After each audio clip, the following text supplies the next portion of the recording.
o miyembro na ng Senado? Your Honor, I invoke po muna my rights po. Ano po sabi nyo?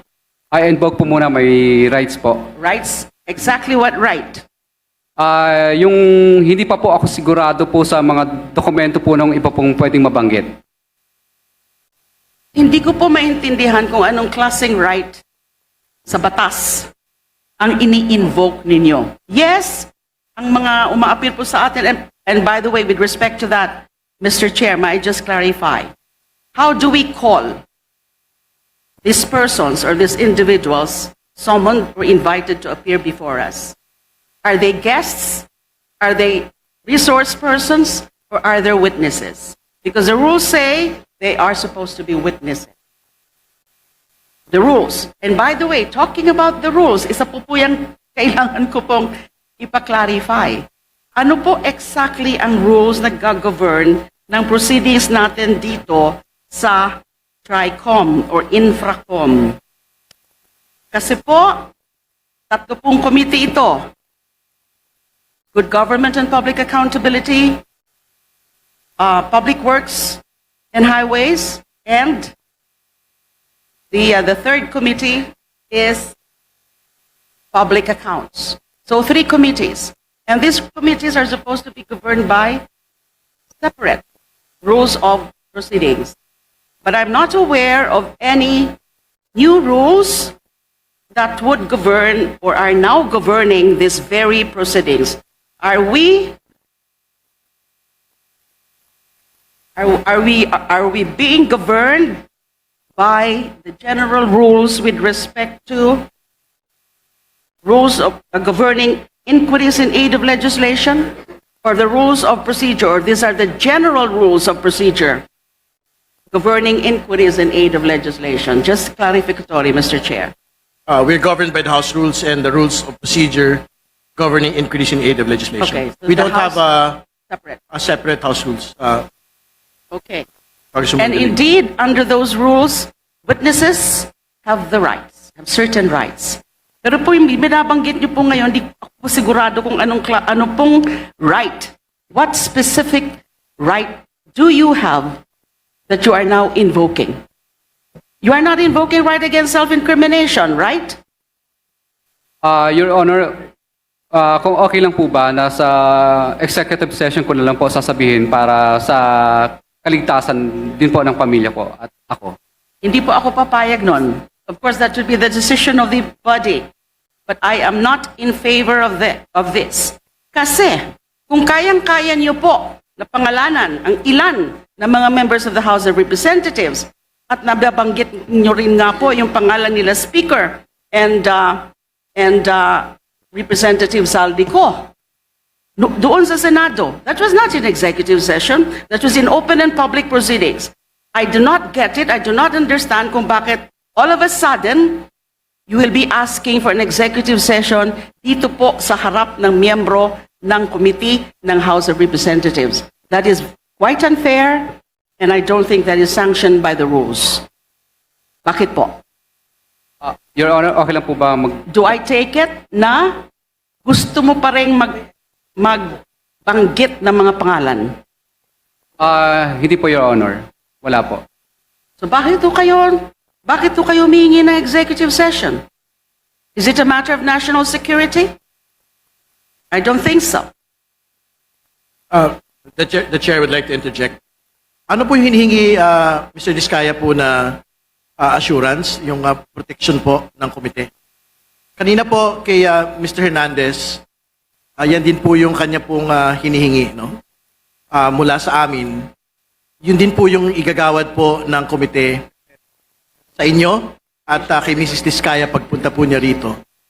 Dahil syempre naunawaan po namin yung bigat ng inyo pong mga testimonya, malalaking tao ang atin pong pinag-uusapan dito. So kung if it is an assurance of safety, if it is an assurance of security, the committee is prepared to grant it to both of you.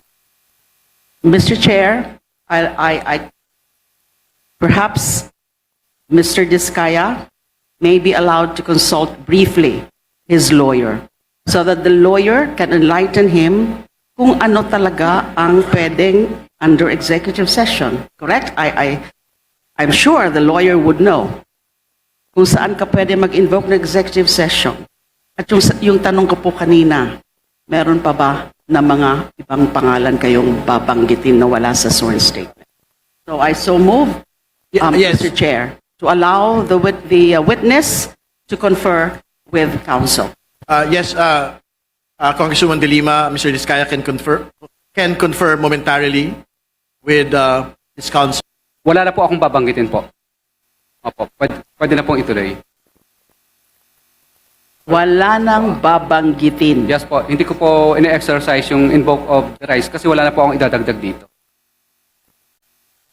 Sinabi niyo po kanina, Hindi po. Hindi ko lang po naintindihan masyado kasi po, actually po, first time ko pong makaranas ng ganitong klase ng mga bagay maliban po sa kahapon na Senate.